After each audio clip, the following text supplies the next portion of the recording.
भारतीय वायुसेना की ताकत को नया आयाम देने की दिशा में एक बेहद अहम कदम उठाया जा रहा है। 27 मई 2025 को घोषित हुई जानकारी के अनुसार डिफेंस एक्विजिशन काउंसिल जल्द ही नेत्रा MK-1A अवैक्स यानी airborne early warning and control aircrafts की खरीद को मंजूरी देने वाली है। इस डील की कुल कीमत लगभग 9 करोड़ रुपए आंकी गई है। यह कदम भारत की एयर डिफेंस को मजबूत करने के लिए उठाया जा रहा है, खासकर तब जब क्षेत्रीय तनाव चीन और पाकिस्तान के साथ लगातार बढ़ रहा है। नेत्रा MK-1A दरअसल DRDO के द्वारा विकसित किए गए नेत्रा MK-1 सिस्टम का एक अपग्रेडेड और एडवांस्ड वर्जन है। नेत्रा MK-1 ने 2019 के बालाकोट एयर स्ट्राइक और हाल ही में 7 मई 2025 को हुए ऑपरेशन सिंदूर जैसे हाई स्टेक्स ऑपरेशंस में अपनी उपयोगिता और क्षमता को सिद्ध किया है। ये एयरक्राफ्ट एम्ब्रेयर के ERJ-145 प्लेटफॉर्म पर आधारित है, जिसमें एक इंडिजिनस एक्टिव इलेक्ट्रॉनिकली स्कैन्ड अरे रडार लगाया गया है जो 240 डिग्री का कवर देता है और इसकी रेंज लगभग 450 किलोमीटर तक है, जो कि MK-1 के 200 किलोमीटर की रेंज से कहीं बेहतर है।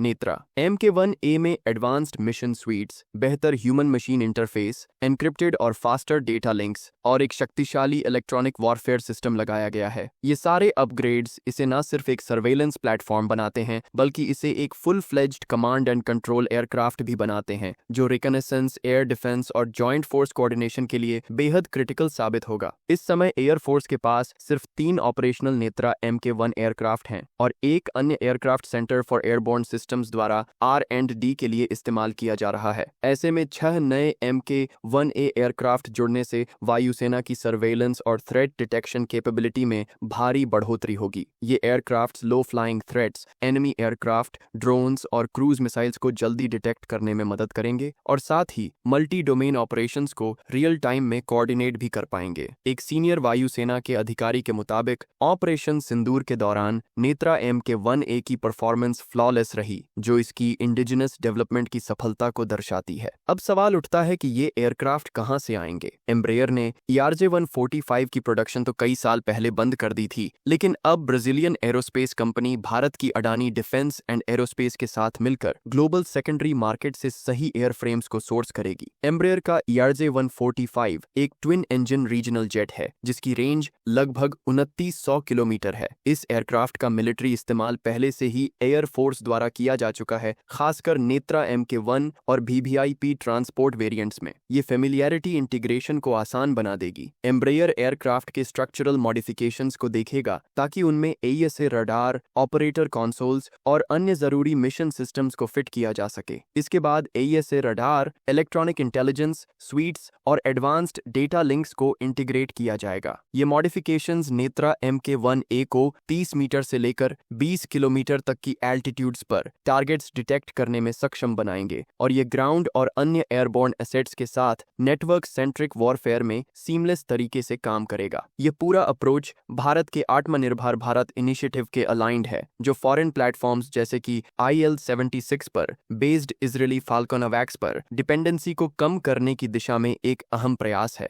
2019 में बालाकोट एयर स्ट्राइक के बाद भारत और पाकिस्तान के बीच हुई एरियल डॉग फाइट में यह साफ हो गया था कि भारत के पास अवैक्स प्लेटफॉर्म्स की संख्या बहुत कम है। पाकिस्तान के पास इस समय 9 साब 2000 ERIA अवैक्स और 4 चाइनीज अवैक्स मौजूद हैं। वहीं चीन के पास तो 30 से भी ज्यादा अवैक्स एयरक्राफ्ट है। ये सभी एयरक्राफ्ट तिब्बत और अरुणाचल की सीमा के करीब ऑपरेट कर रहे हैं। ऐसे में भारत की मौजूदा 3 फाल्कन और 2 नेत्रा MK-1 इस रीजनल इम्बैलेंस को एड्रेस करने के लिए पर्याप्त नहीं है। नेत्रा MK-1A की 240 डिग्री कवरेज एक इफेक्टिव एडवांसमेंट है, लेकिन भविष्य की सोच और प्लानिंग इससे भी आगे की है। नेत्रा MK-2 जो एयरबस A321 एयरफ्रेम पर आधारित होगा, उसे 300 डिग्री कवरेज के साथ डिजाइन किया जा रहा है। वहीं आने वाले सालों में नेत्रा MK-3 को डेवलप किया जाएगा, जिसमें डोम बेस्ड AESA रडार के जरिए फुल 360 डिग्री कवरेज देने की योजना है। Air chief marshal Amarpreet Singh ने हाल ही में अपने बयान में कहा कि ये 6 नेत्रा MK MK-1A एयरक्राफ्ट हमारी अवैक्स कैपेसिटी को लगभग 3 गुना कर देंगे और इनकी डिप्लॉयमेंट टाइमलाइन नेत्रा MK-2 से तेज है। DSC की मंजूरी अगले कुछ हफ्तों में आने की संभावना है और एक बार प्रोजेक्ट सैंक्शन हो जाने के बाद एयरक्राफ्ट की डिलीवरी अगले 5 सालों के भीतर पूरी कर ली जाएगी। इस परियोजना के लिए फंड एलोकेशन पहले ही कैबिनेट कमेटी ऑन सिक्योरिटी द्वारा फाइनलाइज कर लिया गया है। भारत के लिए ये केवल एक तकनीकी उन्नति नहीं बल्कि एक रणनीतिक नेसेसिटी बन गई है। मॉडर्न वॉरफेयर की डायनामिक्स अब इस ओर इशारा कर रही हैं कि जो देश इंफॉर्मेशन और सिचुएशनल अवेयरनेस के क्षेत्र में तेज होगा वही बैटलफील्ड में बढ़त बनाएगा। अवैक्स प्लेटफॉर्म्स जैसे नेत्रा MK-1A